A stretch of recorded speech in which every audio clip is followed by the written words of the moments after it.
হরে কৃষ্ণ বন্ধুরা, এই জায়গাটা কে কে চিনতে পারছেন একটু কমেন্ট করে বলবেন যে এই জায়গাটা কোথায়। তো আমরা এখন যাচ্ছি আজকে একটু স্বরূপগঞ্জে। তো স্বরূপগঞ্জের ওপারে মন্দিরে, তো ওখানে আজকে অনুষ্ঠান আছে ওই জন্যে। আর আমরা এক্ষুনি মাত্র টোটো থেকে নেমে পড়লাম, নেমেই একবারে নৌকাতে উঠবো। তো অনেক দিন পর এইবারে এসছি মায়াপুরে। তো মায়াপুরে এসে পর্যন্ত নৌকাতে ওঠা হয়নি, আর আজকে নৌকাতে উঠবো। আর এখানে এই দেখুন জলঙ্গি নদী, কিন্তু জল অনেকটাই কমে গেছে আগের তুলনায়। আমরা যখন আসি দোলের সময় অনেকটা জল বাড়া থাকে, এখন অনেক কমে গেছে। আর ওইদিকে নৌকাটা ছেড়ে দিয়েছে, তো এই পারে চলে এসছে।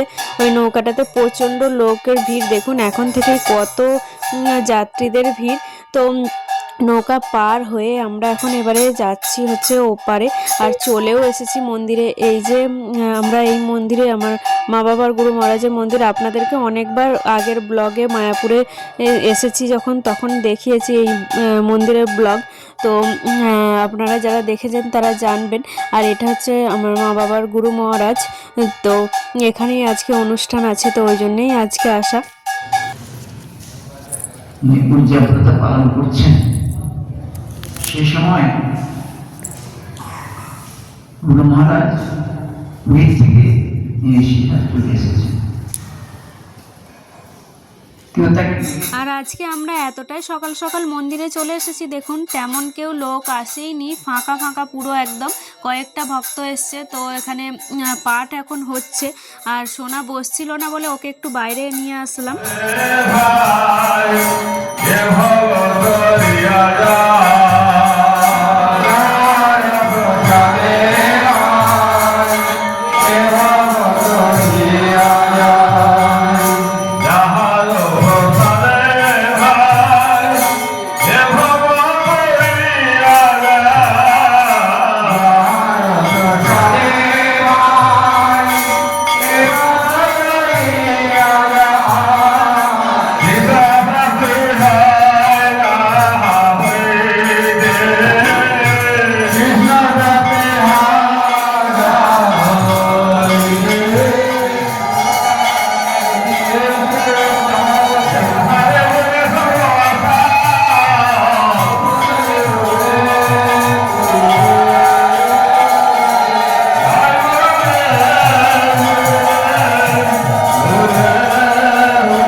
আরতি হয়ে যাওয়ার পরেই সব ভক্তরা এক জায়গায় এসেছেন পুষ্পাঞ্জলি দেওয়ার জন্য, আর সকলে ফুল নিচ্ছেন। তো পুষ্পাঞ্জলি দেবে বলে আজকে ওনার আবির্ভাব তিথি, তো ওই জন্য ওনার শিষ্যরা সবাই এসেছেন। আর আপনাদের তখন দেখালাম যে ভক্তরা কেউ আসেনি, তারপরে ধীরে ধীরে যত বেলা বাড়তে গেছে তত ভক্তরা সবাই এসছে। আর এখন দেখুন কত ভিড় হয়ে গেছে। আর ওই দূরে দেখতে পাচ্ছেন ওটা হচ্ছে একটা শিব মন্দির। তো চলুন সকলে ধীরে ধীরে পুষ্পাঞ্জলি দিন, আর চিন্তা পাবেন প্রণাম দিন। যাত্রীগণ ভক্তগণ ধীরে ধীরে সকলে শ্রদ্ধাঞ্জলি করেন, আস্তে আস্তে উদ্যোগনা করবেন না, ধীরে ধীরে মহারাজা করুন, ভক্তরা করুন।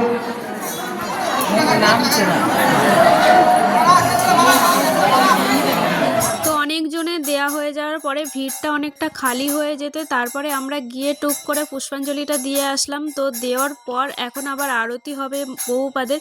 এই দেখুন বহুপাদের মন্দিরে আরতি শুরু হয়ে গেছে। প্রভুপাদের আরতি হওয়ার পর তারপরে এখন মেন মন্দিরে আরতি হবে, তো ওখানেই দর্শন করে নিই, চলুন।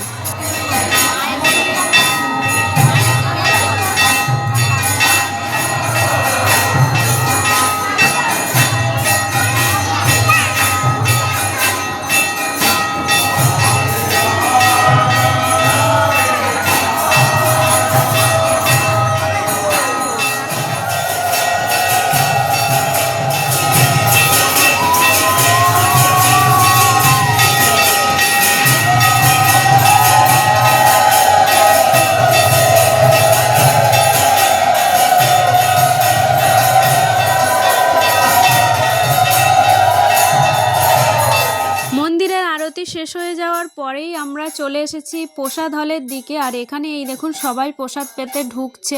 আর এই যে হলটা আছে এখানেই প্রসাদ দেওয়া হবে। তো এই হলটা নতুন করেছে প্রসাদ হল হিসাবে। নতুন মানে একদম নতুন না, 3-4 বছর হবে হয়তো এটা করেছে। আর তার আগে অন্য জায়গায় প্রসাদ পাওয়ানো হতো, তো এখানে প্রসাদ পাওয়ানো হতো না।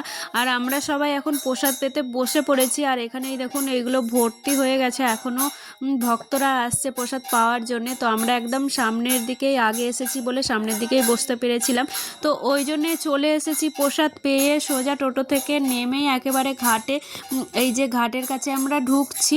আর এই যাওয়ার পথে আপনাদেরকে দেখাচ্ছি কি সুন্দর সুন্দর মাটির নানা রকমের ঠাকুর পুতুল বিক্রি হচ্ছে। তো এবারে আমরা টিকিট কেটে চলে এসেছি একেবারে নৌকায়। আর আজকে এখনও পর্যন্ত বেশ রোদ উঠেছে, ওয়েদারটা বেশ ভালো আছে। আর এখন নৌকাও আমাদের চলে এসেছে, এই নৌকাতেই আমরা এখন যাব। এইমাত্র নৌকাটা আসলো। যখনই আমরা স্বরূপগঞ্জে যাই তখনই বাড়ি ফেরার পথে এইরকম সূর্যের কিরণ এই জলঙ্গির ওপর পড়ে, কারণ এই টাইমটাতেই আমরা বেশিরভাগ সময় বাড়িতে যাই এপারে আসার পর। তো ওই জন্যে বেশ দেখতেও ভালো লাগে জলের ওপর সূর্যের আলোটা পড়লে। আর এখানে আর একটা জিনিস দেখুন, এই কুকুরটা আমাদের সাথে আসলো, তো নৌকাতে উঠলো আমাদের সাথে সাথেই কিন্তু ওপারে যাবে। আর এরকমই একটা জিনিস হতো যে আমরা যখন নবদ্বীপ পরিক্রমা করতাম তখন এই মন্দির থেকে তো করতাম, তো মন্দির থেকেই একটা কুকুর সব সময় পুরোটা পরিক্রমা আমাদের সাথে করতো, করে আবার এখানেই আমাদের সাথে ফিরে আসতো। তো ভালোই লাগতো, সেটাই এই কুকুরটাকে দেখে মনে পড়লো। আর এখানে দেখুন কি সুন্দর নদীতে ছায়া, গাছের ছায়াগুলো পড়েছে। তো আমরা এখন এবার নৌকা থেকে চলে এসেছি এপারে। আর দূর থেকে যাওয়ার পথে ইস্কনের এই যে চূড়াটা বেশ ভালো লাগছে। আমি যতবার আসি বেশিরভাগ সময় দিনের বেলা এরকম সুযোগ পেলে এই চূড়াটার ভিডিও করি, তো এইবারেও তাই করলাম।